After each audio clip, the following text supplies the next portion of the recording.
morning, welcome back to Springfield Engine Works. Continuing work on our Ford 302. Last you guys saw, we were just cleaning and inspecting, seeing what all we needed to get done. One of those things is getting the bore size correct on the main caps. So they're a little bit oversized. We're gonna pull the caps off today, cut them down a little bit, and get our line hun set up and get these resized to make sure they're all in line.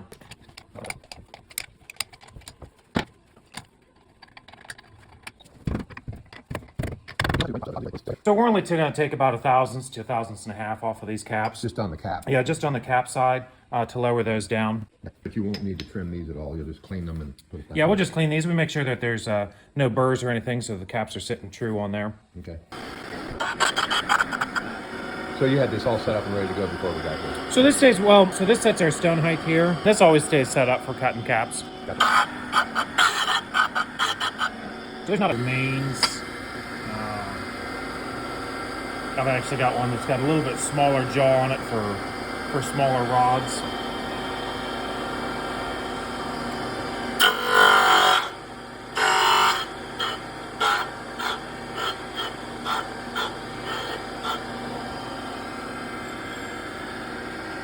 That didn't cut very nice at all, did it?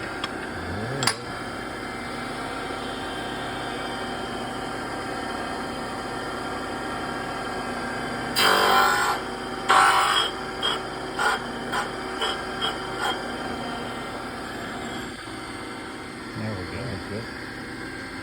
Hobbies.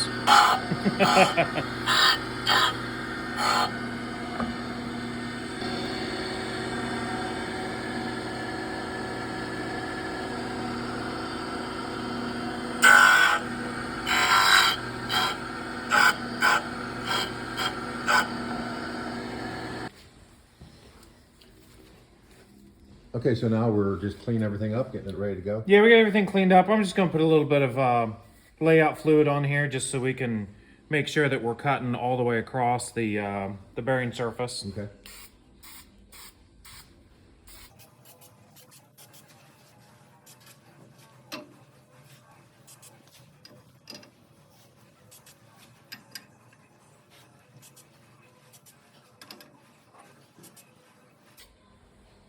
Just make it a little bit easier as we're going through the process here to make sure that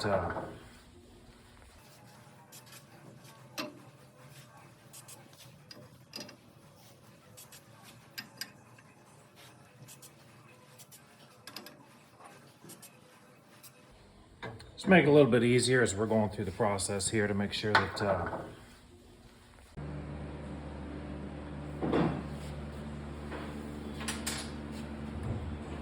And what do those do again? these sit on the center line of the mandrel, and what we just did was adjust the guide bars at the bottom. So these pins go in, sit on the block itself, and this adjusts out until the bar is not able to rock. And if you look right in here, we can see that there's still a little bit of a gap with the stones.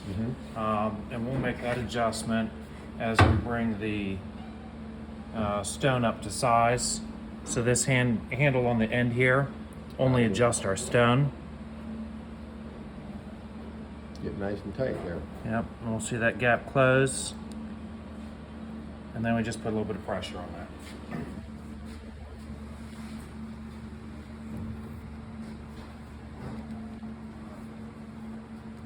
And I'm backing this back off of here a little bit, just so I've got some room to move.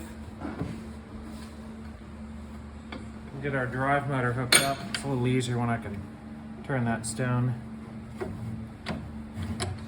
And that's locked. Okay.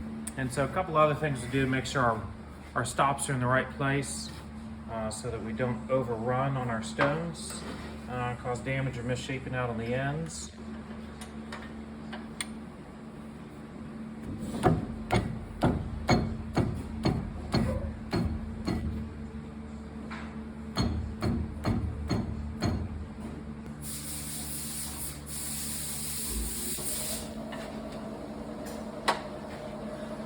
You're just setting up your stops. Yeah, setting up the stops, that way I don't overrun on it.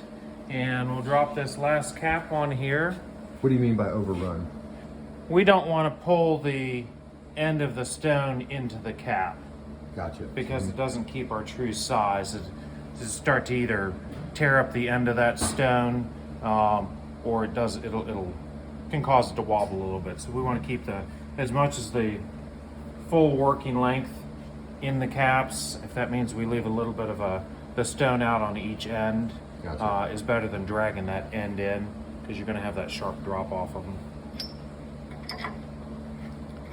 So you're putting this guy back on, then you're going to torque these back down? Yep. Yeah, and on this one, everything goes down to What is the torque on 65 foot-pounds. Okay, so what does that mean, 65 foot-pounds? So if we measured out here this is a little over 12 inches, so longer handle gives us more leverage, more force, but 65 foot-pounds, if you put a 65-pound weight out here at 12 inches, that's how much force, twisting force, is applied to that bolt. That's good to know.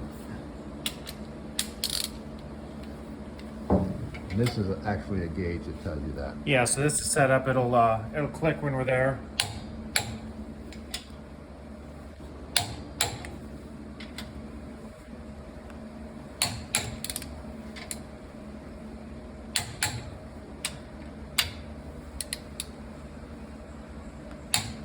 So you're a full-service machine shop. The only thing you really don't do is grind crankshafts?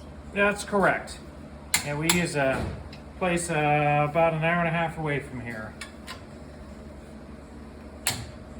That's we don't get a whole lot of volume for them, so it doesn't make a whole lot of sense for us too. But there's also not very many people that do that, so and maybe someday in the future we'll add that into our collection. But It's not like you don't have anything else to do. right, yeah, we're not. Don't really sit around and get too bored, so this is a good thing. So you're just double checking here, make sure you're right on the money. Make second pass. Been known to miss one before.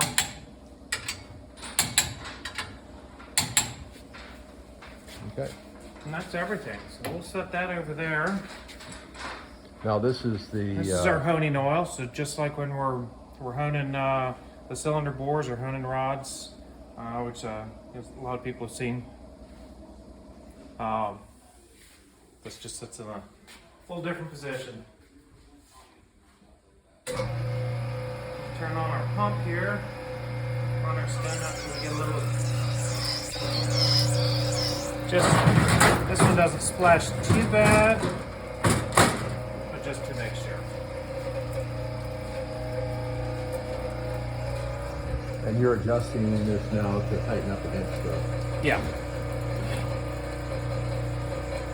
How long will this take?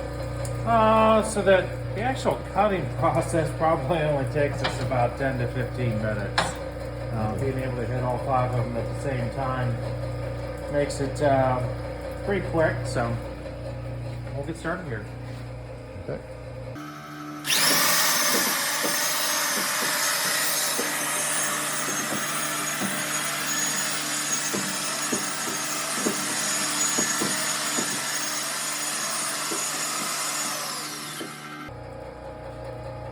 So you're just making sure everything's, you take just first pass? Yeah, so that's first pass, and we'll pull the mandrel out of here and take a look and see.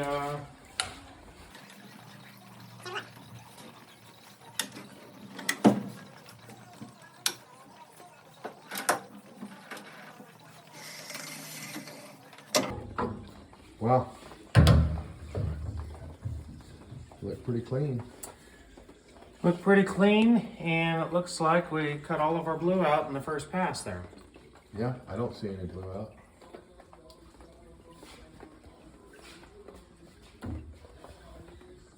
Looks like the top of our. So we're now- about a half a thousandths on the interference side, so we still need to open these up. So a half thousandths takes us to our minimum, and then we've got so 500ths, and we can actually take out another 8. So we could take just a little over another thousandths, about a thousandths and a quarter out on that, and still be within spec there. This is something you've done many times before, If this is somebody who's brand new to this, how long would it take them to really learn this and understand it? You know, honestly, toughest part's probably setting the machine up and Learn how to set that up. yeah. And we're about a half thou tight there.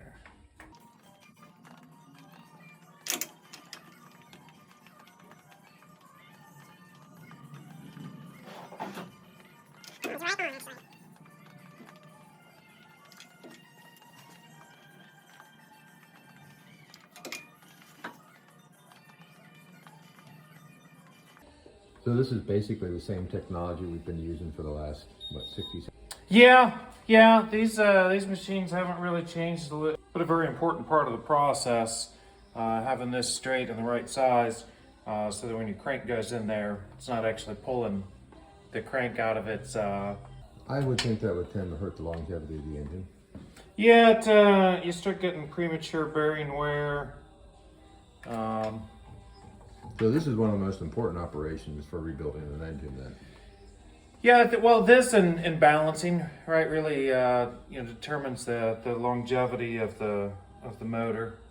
So when they talk about blueprinting, what's that mean? So blueprinting is talking about going back to original specs. So your deck height where your cylinder head's bolt on, measured off of the center line of your crank, and then the bore spacing.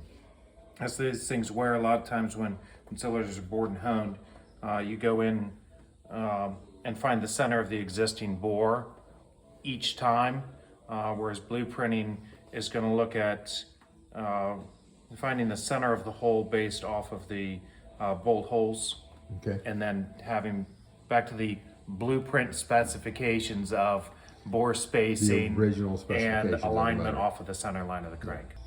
Sorry to be so pesky with all these questions. That's okay. So the back one is good then, huh? Yeah, back ones look good, so I'll So probably you'll just do these.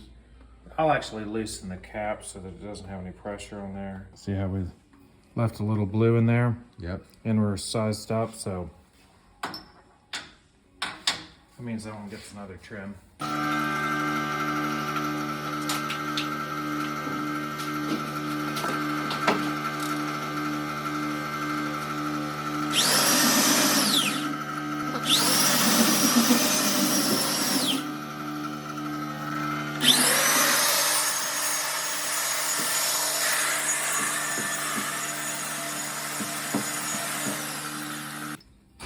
So those are looking pretty good then, huh? Yep, so we got a nice cross hatch, got a nice even cut all the way across, and we're all the way down to the bottom edge of the cap. So that means that we're nice and round.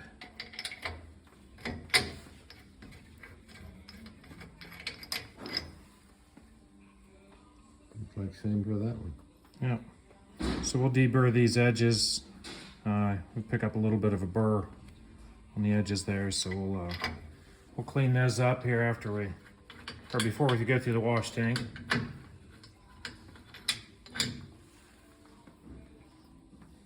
And our rear main cut up nice there, so nice even cross hatch and everything.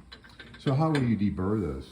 Just hand So in the bearing seats there, I just take a hand file and clean this burr up here. Oh, okay. And then just take a traditional deburring tool and go along these edges, so that we don't have that sharp edge there. Gotcha. All right, so what's next? Next week we'll head into the boring machine and get the cylinders bored and ready. So we'll have a really boring video next week. Yes.